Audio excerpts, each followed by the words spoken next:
Hello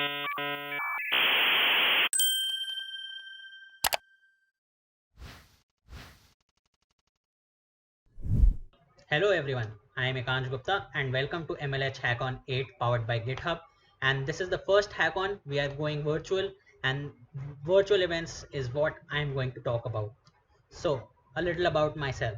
I am Ekansh Gupta. I am electrical engineering undergraduate from Delhi, India, and you can follow me on Twitter at Ekansh Gupta. And this is my pick behind London. So, a little bit of my background. I have attended a lot of hackathons, like 20 plus hackathons, one over 5 to 6 hackathons, a half a dozen hackathons, and I have organized more than 40 hackathons in my 4 years of undergraduate studies. So let's talk about finding resources for your shift from on-site hackathons. Due to the coronavirus outbreak, I think everyone has the problem that how should we hold hackathons, and I know that hackathons now are a big thing, and hackathons is a way of connecting people, and hackathons is a way of collecting developers to make a solution. So to organize a hackathon and to shift your presence from on-site hackathons, what should you do and how should you find resources? So there is a difference between on-site and online hackathons. We can see that on-site hackathons, we can go and engage with people on site, and face to face. We can see them, we can talk to them, we can shake hands with them, we can literally be with them. But with online hackathons, we it can be said that we have the comfort of staying at home and have virtual events, and talk with the team on Discord or Slack or Microsoft Teams app or whatever the uh, provided platform is. But yeah, there are some problems with the online hackathon. First, how do we communicate with the participants? How do we find participants?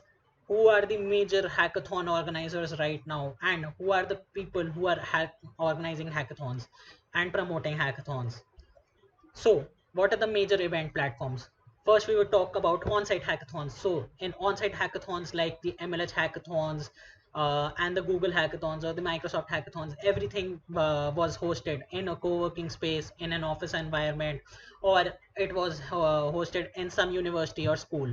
But now we don't have that option. We can't have hackathons that are on site. So we have online hackathons, and the way to go for online hackathons is uh, platforms like Hopin, DevPost, and DevFolio. These are places where we can connect with people, we can make teams, we can uh, reach out to people with similar backgrounds or different interests or different backgrounds, whoever we want to know, whoever we want to team up with, and whatever technology that they have to collaborate with.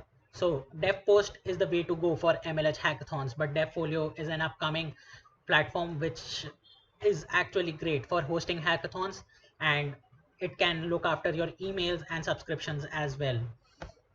For communication channels, I prefer Slack, but yeah, we know that Slack is not the only communication channels there is. Earlier, we used to communicate over mics, headphones, and speakers, and we can just go to the organizers, talk to them, and just literally get anything out of them. We used to talk to mentors face to face, but how do we do now? So a platform like Discord is a great place where you can just have a voice channel, uh, invite the mentor or the organizer, and just talk to them face to face, or on just voice. But they can guide you and they can tell where your problems are. But hackathons, we are the organizers and we just want to know how Discord works. So Discord has the option for voice channels and general channels and text channels, and some channels which are only announcement channels and no one else can communicate on. It's just a faster way to reach out to your audience. Telegram is also a great way with a mobile app which is like an IRC. It has unlimited number of user participations, and it works like WhatsApp. So it's a great way to go for communications as well. So Telegram is a great way to communicate with people. But now we know that everything is going online. So how do we stream our hackathons? We need to stream our hackathons, and the best way to do is with free online softwares right now, which is OBS and Streamlabs OBS. The best way for which your net is not going to be used for various streaming purposes is either StreamYard or Elgato Stream Deck. So StreamYard has this pro version which uses streaming on a browser, and I would prefer streaming over browser than just go with OBS or Streamlabs OBS, because what happens is that your connection can go out, your connection might be slow, people's connection might be slow, but a browser, a server, an online server will never be slow, will never go down. So that's why StreamYard is a way to go for many hackathons right now. StreamYard also has pro plans. We can discuss this right now. Pro plans help you with, getting a larger number of people on the stream as well, and it's actually cheaper than most. So where are the audience going to watch? We are there just to watch. You have a large number of audience, but which platform is there to just watch? So Microsoft Teams have this great thing called Microsoft Teams meetings. Twitch is online streaming.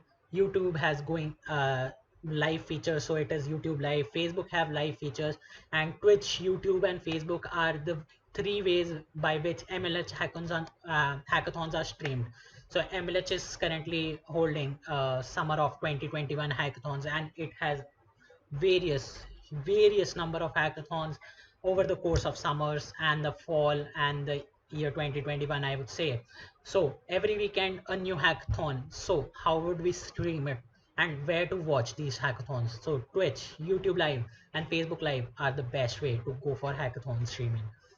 So but how to get more people, how to get more audience, how to impact more people, how to engage in a larger crowd? So yeah, you can go with a national level hackathon, but that's only reaching out to your crowd once. What about holding smaller hackathons, like regional hackathons, a Hack Delhi, a Hack Jaipur, a Hack Chennai, Hack Gujarat, Hack Kolkata?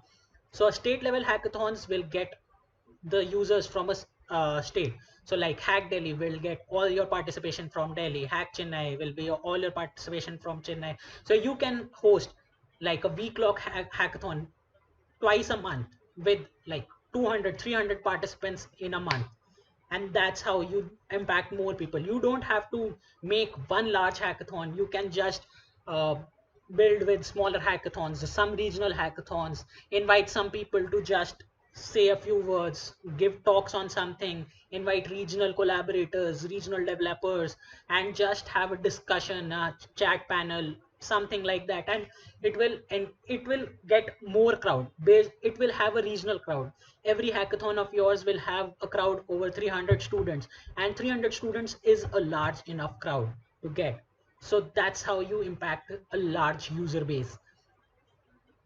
Thank you, and I would just say that happy hacking, or organizing hackathons, and yeah, happy hack on.